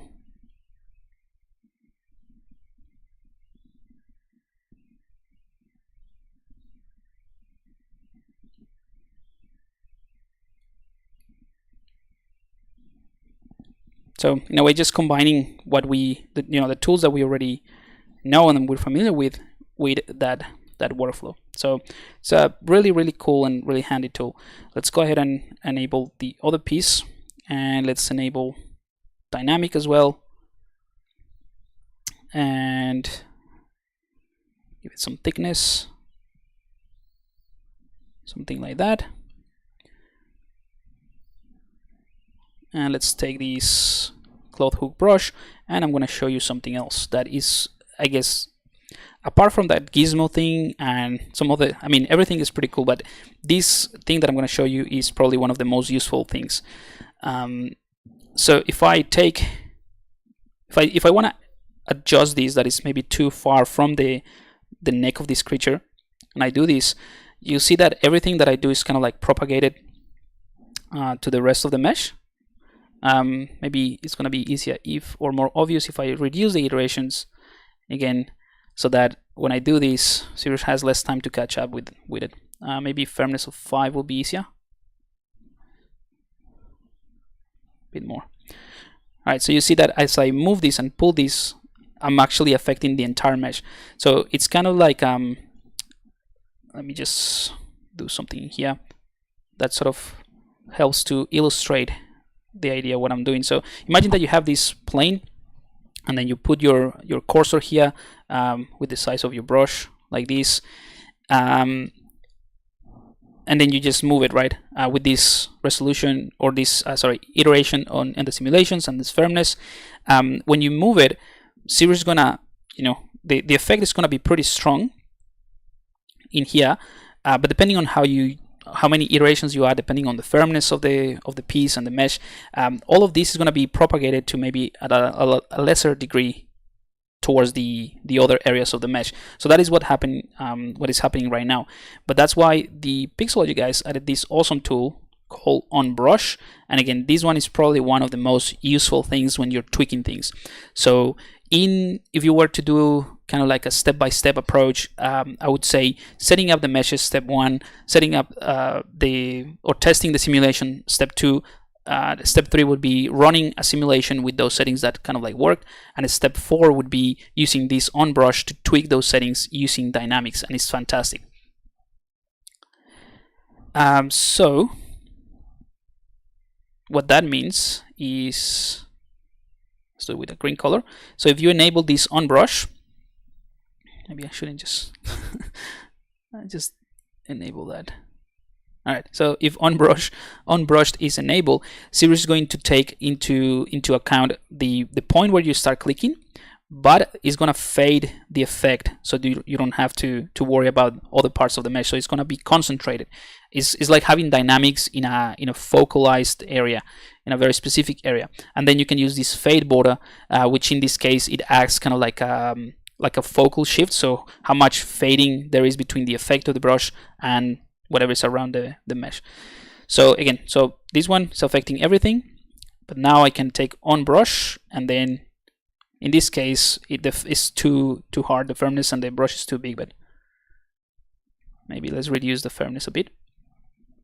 So now you see it's just affecting only this area, and then you can just reduce the fade, so it's a lot more concentrated, or you can increase it, and that's probably going to reach to the other side a bit.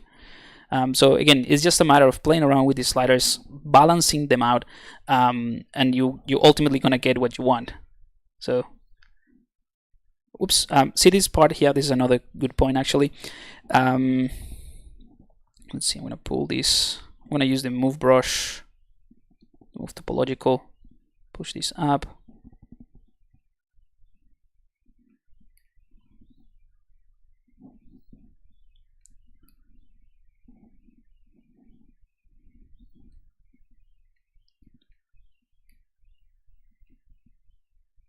All right, Cool. So I think that's fine. Just want to show you something else that is that's actually quite important to understand the way that these dynamics work, especially when you have multiple subtools. Yeah, so with this cloth hook with the on brush, I can just start manipulating and pushing this like this, and this piece is not colliding with itself because I have the self collision. If I remove that, then when I start moving these things around, you see that there is intersection with itself. So that's why I keep this one at 1, and it's gonna be harder to intersect this piece with itself. When I was testing, by the way, I just keep doing this all the time. I was just like really excited to see the effect and how fast the dynamics were. So all I did was just at the beginning just start doing this, but it wasn't, you know, I was just testing and see, oh yeah, this is good, and then just doing this for a long time. Anyway, going back to what I was saying, what was it? Oh yeah, so because I have this self collision, it's not going to interact with itself, but when I push this down, it is going to intersect with the other piece, because this is essentially like this second scarf is another subtool. Now it is not intersecting, or it's not colliding with that, but it's colliding with the face, as you can see, because this is how we calculated this piece, right? So before we duplicated that, we enabled this collision volume, but now we have an extra volume, or we have an extra mesh that we want tell ZBrush to consider it in the simulation. So very quickly, if I just click gravity and click run simulation, it's just gonna fall through that piece, right? But if I recalculate, so now I'm gonna tell ZBrush, I'm gonna go into solo mode, right? I wanna tell ZBrush that I want this piece as my simulation. I'm gonna run the simulation in this piece, and I wanna calculate anything else that is not this piece to affect it, right? So I'm gonna recalculate. That shouldn't take long, right? And now if I run simulation, you see it is starting to interact with that mesh, right? So you can add as many things as you want as a simulation, and it would just work just fine. So I think that's another great thing, and also the tools will react to it. So now I can push this, and you see it is sort of maintaining that, or is respecting that other mesh. So you can start combining things, and that's ultimately what I use to create that sort of avatar type of monk character that I did in the testing. And that's how I managed to create that many sort of like folds and cloth folding over itself.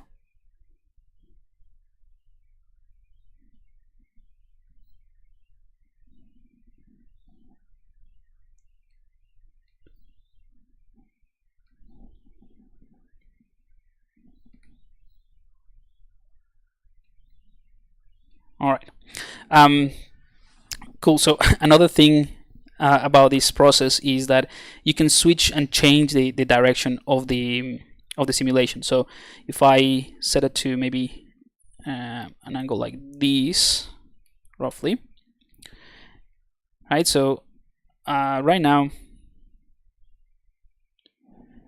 you know, the y-axis is pointing this way, so the floor is right here. But we can set direction based on the camera. So I rotated things so that now when I click set direction, ZBrush is going to take the y-axis, or not the y-axis, but it's going to interpret that y-axis, or that top and bottom axis based on the document. So like this. So I can set direction, and now the effect of the gravity is going to be in this fashion, or in this way. So if I click on set gravity and I click run simulation, you see it just goes in that way, which is great. And I can even, let me undo that, I can even rotate back to what I had, and I can run it, and it's still gonna be in that way. So it's gonna point towards that side. So that's another way to wrap things up around certain things. Let me just see what else we can do that's interesting. I think I'm gonna expand, and this expand and this allow expand are slightly different. So I think that's maybe a good point to show you guys. I don't know if there's any questions about this. Actually, we have about 20 minutes, so I can show you that. And I wanted to show the custom retopology. So I'm gonna show you this very quickly, and show you the retopology tool that I built. Well, not build, that I saved, because you can just tweak it yourself, and I'll show you how to do it. It's not a big deal, really. How to make this designable outfit by using new feature in ZBrush Spotlight. I think, yeah, the Spotlight is a really good way to use that. I'm not gonna cover that again because I think other artists have covered it really well. So it's just like building up on top of that. I'm just prefer to show you some of my personal feature, my personal workflows, and what I found useful. But yeah, it is totally useful. You can use this new Spotlight or the updated Spotlight to create kind of like the back end, just to create the front view of this more designable outfit, as you call it, and then extrude that with thickness and then just play it. So I'll play the simulation. The cloth modifier is some excellent stuff. Yeah, it's really cool.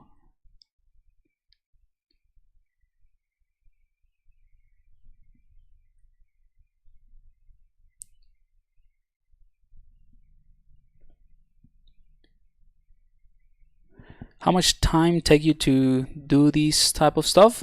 You mean the creature? We started this today. I don't know if that's the question. If you mean testing, that's what I do. A lot of the time. Okay, so there's two more things I want to show you. The difference between allow expand and this expand. This is quite different. I'm gonna use my usual way to explain things, which is with metaphors, and that's how I understand things a little bit easier and remember them. But yeah, they're essentially different processes. So if I just allow expand, maybe reduce the gravity so that it's not as fast, set it to 1, and run simulation, you see actually let's reset the direction, and let's click on run simulation again. So it's gonna go down and it's going to start pushing things, but it's also expanding. So if there is a point like here where the mesh gets stopped or trapped by other pieces, the polygons are going to start stretching. So see here what is sort of like pinning that point. All of these polygons are being stretched. So in this case, it's not going to be useful. It's just messing things around. But in some other cases, this allow expand is really handy. So let's just do something very quick to show you when and in what case it might be a useful thing. Sorry, let's go for the transpose.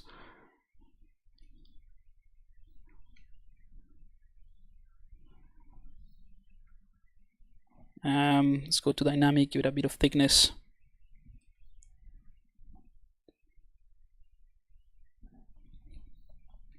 Right, so let's calculate this so that we know we want to affect this mesh with other pieces that are visible. And let's just toggle this expand off. Let's run simulation. I'm going to increase the gravity. Run simulation. Right, so that's great. We have this type of cloth like this. Now if I run the simulation again, it's going to keep adding on top of each other, or like on top of the previous simulation, right? So if I want to maintain this sort of consistent size, I would probably just try this and say, okay, I think that works. Maybe this is stretching a little bit, so let's increase the firmness or increase the iterations. Let's run it again and say, okay, these are the settings that I like. I'm gonna undo that, and then I'm gonna click run simulation, and I'm gonna let it play until I have I have this the way that I want. So like this, right? So perfect. Now this is what I want, let's say, right? And then if I said, you know what, I want to run the simulation again, ZBrush is going to take what we already have as a starting point, right? And it's going to run the simulation again. If you don't want this to happen, what you can do is save a morph target. So I can store a morph target, run simulation, and you see it sort of maintains that shape a little bit more. So that's another really handy tool, the morph target. If I don't have a morph target and I just run the simulation, well, in this case not very visible, let's just reduce that firmness, right? It's gonna add that simulation on top of the previous one.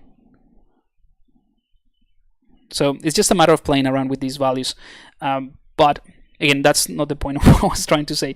The point is that at this point, or the point is that at this stage, if I rerun the simulation, it's going to apply those values into the previous, onto the current state of the mesh. So if I undo that to the very beginning, like this, right, and I run the simulation, but I want this to sort of create, oops, add more firmness, right?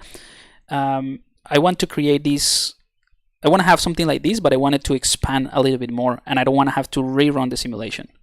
So I just use this allow expand, click simulation, and you'll see that now ZBrush is going to allow the expansion of that. So the way that I found this to be very useful is to run the simulation that I want, right? Then I can just take, maybe reduce this, the firmness, the gravity a little bit, and then allow expansion. And now it's just gonna expand that clothing like this, right? And again, it's just a matter of fine-tuning these sliders. So I'm gonna reduce the gravity, not that much, maybe to 2, right? And it allowed I am allowing the expanding of this. Now the difference between allow expand or allow shrink, which is the same thing but inverts, and the expansion here is that the allow expand is just when ZBrush reaches the point, the end of the simulation, it can keep going and keep stretching that mesh, like until you stop it, right? That is the idea with the allow expand. It's just allowing to continue past that point that otherwise the simulation would stop with this one off. But the expanding, what it is really, imagine if you have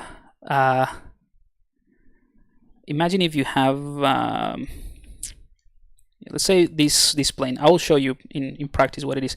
But imagine if you have this plane and this is a volume or a box, right? This expand, what it's going to do is trying, for the most part, trying to maintain the volume that you have, right?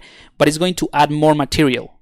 So imagine if you have a box, that box or the space of that box is not going to change as much, but if you add the expand, this switch here, then it's like adding more material inside the box. So of course, if you have like a piece of cloth that is tiny, like this, right, inside that box, that's going to be fine. When you run simulation, that little piece, it's going to fall inside the box and stay there. If you allow this piece to expand, it's going to maintain that volume, but the piece is going to grow and grow and grow, so it's going to start wrinkling and fall over itself. And that's why that's how I understand it, and that's the effect that you get. So if I let's turn off gravity and click on expand. Again, it's another thing that you have to balance with the iterations and the firmness and all of that. I'm going to reduce the firmness quite a bit so that it's pretty obvious what I'm going to do. And then let's just take this. Actually, roughly, just so that we have a reference of the volume. So it's going to change a little bit, but not as much as in other cases. Oh, let's do it again. So I'm gonna click on run simulation, and again, it's gonna be, imagine that whatever you have is a container or the volume that you have is a box, and then when you click on expand or enable expand and run simulation, is basically allowing or adding more material to it, right? So it is increasing the volume, but it's adding more material. Let's actually go to, let's divide this. And I just did an actual subdivision so that we have more resolution, so you can see this more obvious. Run simulation, right? So you see that for the most part the volume is maintained, but it's like now we're adding more material, and each piece or each vertex, each face of the mesh is expanding. So we're just adding material to it, and it's really cool to add this type of effects. Anyway, that's not a part of the this demo. Let's delete that. All right, so we can take something like this one on top and allow expand with gravity, but gravity, a low point here on the gravity, right? And that's how the expand work. Or we can do the opposite. We can contract it, the contracting is the same thing, it's like removing volume or removing material in a way. So you see that also gets started to shrink. Anyway, so that is roughly, I'm going to undo that. That's roughly what I wanted to show. There's another thing. Oh yeah, the retopology brush. So let me see if there's any last minute questions. We have 10 minutes.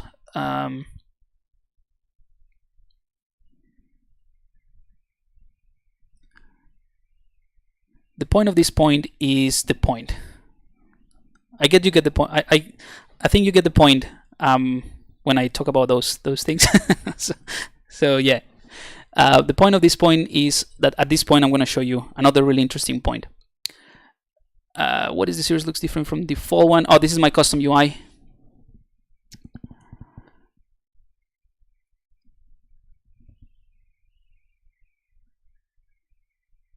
How would you turn micropoly into a low poly mesh? The micropoly is based on the, how low a micropoly is based on the actual micropoly that you use, and that's really it.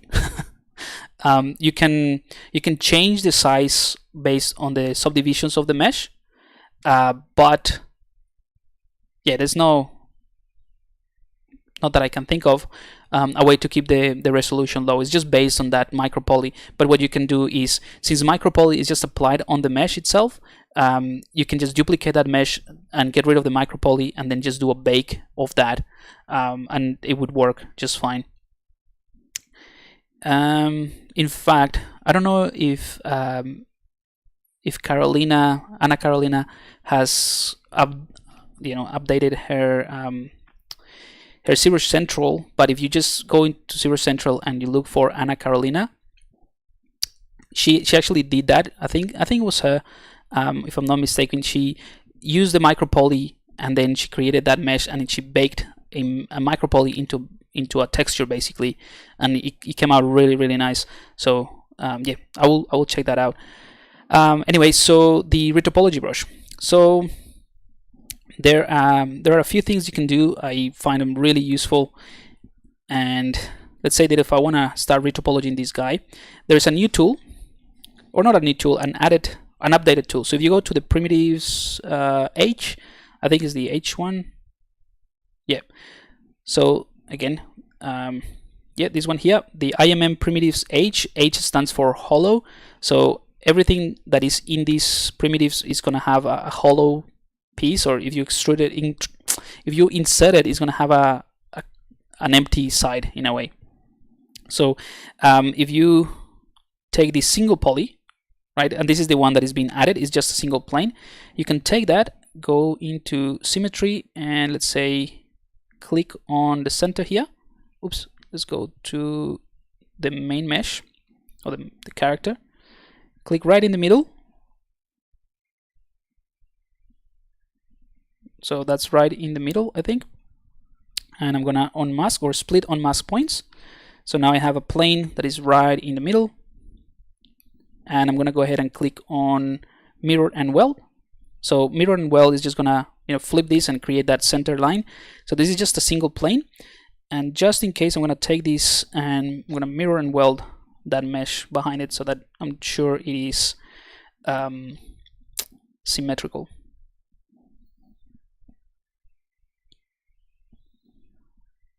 And let me just rotate this a bit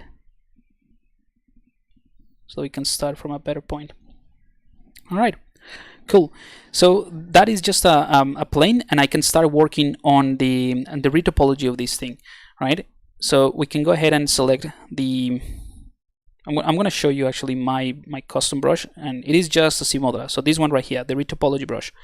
And this is another great thing about this update, actually, that you can save your own C-modeler brushes. I don't know if it is about this update. I just realized you could do it from this update, so it might have been part of the previous updates. But now you can save your own brushes of the C-modeler. So basically, you can just go to, and this is what I did for this retopology brush.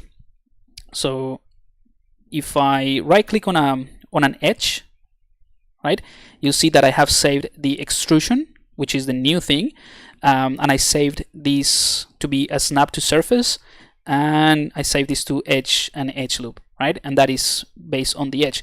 If I right click on the point, I save the move of the point, and I save that as a snap to surface. And if I click on the face, right click, I set it to do nothing. So those are the settings. So you can save those settings into different brushes of the C-Modeler, and that's fantastic.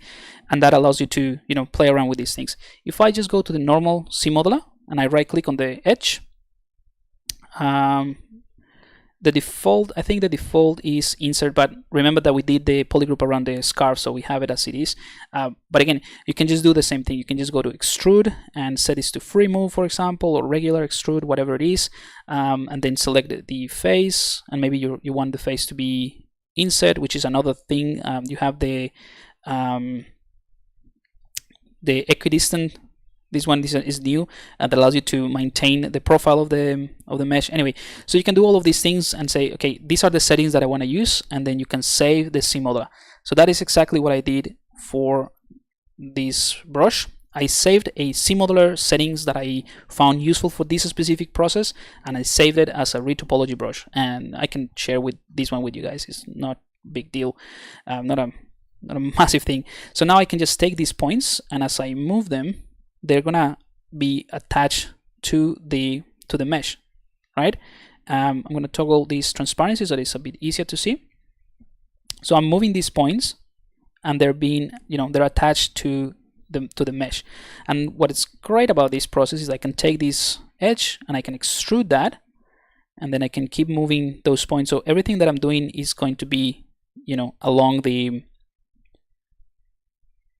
surface. So let me do a few of these. Right, let's say that I want to do the eyes. I can start with this one here. I'm probably not going to have time to do all of them, but it's a really quick way to adjust. You know, if you want to create new geometry and stuff like that. Oops.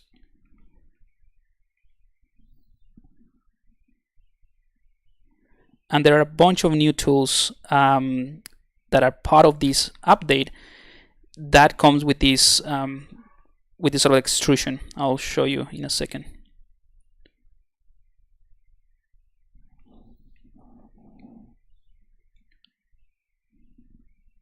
Just want to complete one here so that I can show you another feature.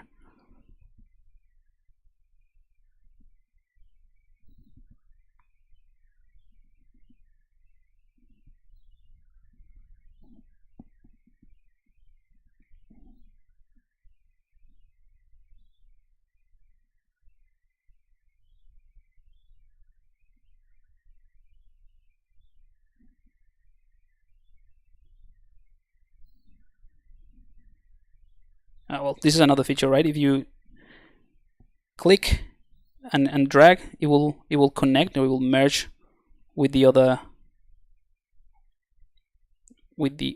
edge. All right, so very quickly I can just set up something like this, but then you have this other tool that if I extrude this like so, that's going to be just another face that I create. But I can click on, while I'm still holding this click, I can click while I haven't let go of the click initially, I can press the Alt tab, and that's going to give me this basically loop around, right? A loop around the mesh. If I hold the Alt key, it's going to do it around every single part of the let me just redo that. Basically, if you click and drag like this, that is just an edge, a single edge. If you, while you still click or you're still dragging, you press the Alt key, that's gonna extrude a partial edge loop. So as soon as ZBrush finds like a point like this one right here, where you have more connections and cannot follow a proper path, or basically the partial loop finishes there, that's gonna end up the extrusion there is gonna limit it to that part. Let me undo that, and if I click and drag, and if I hold the Alt key, it's going to add or it's going to create a full edge loop. So it's going to go around the entire thing. All right, so I can just do this, you know, very easily, or you can just, you know, extrude like this, and then do the same thing with this point, or holding Alt and then just connect these points like triangles if you want, right? And then continue like this. I mean, obviously this is not the greatest of topology, but I just wanted to show you that. I think this one would be better. So you can just continue the extrusion around more manually.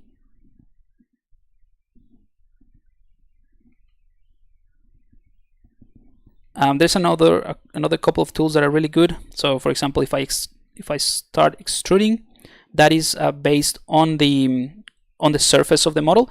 If I hold Shift, I think I have to enable it. Yeah, so you have this regular extrude,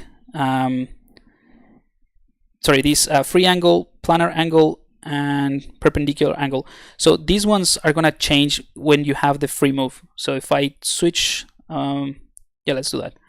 I'm gonna switch to the free move, and now this thing is not following the surface of the model, but if I hold the Shift key, it's going to snap to a 90-degree angle, right? Or I can do it planar, or I can do it, you know, 90-degree angle, but at the bottom. So it's just gonna snap to the different angles if I just press Shift. So basically, what I'm doing when I'm pressing Shift, when I'm extruding with the free move and I'm pressing Shift, I'm cycling through free angle, planar angle, and perpendicular angle, which is pretty cool. All right, let's say something like that, because already I'm past my time.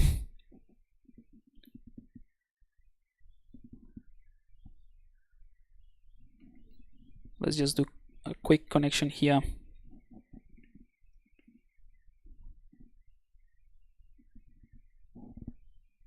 So it might take you a little while to get used to this, but it is a fantastic tool for retopology. And I used it quite a bit in the beta to just do a quick retopology of certain tools, or certain subtools, really. Not entire mesh, but you know, to clean up the meshes.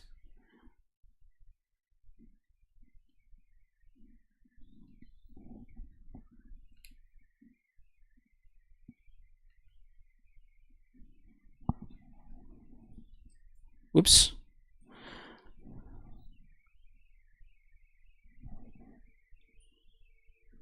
All right. Well, it was at the last minute anyway.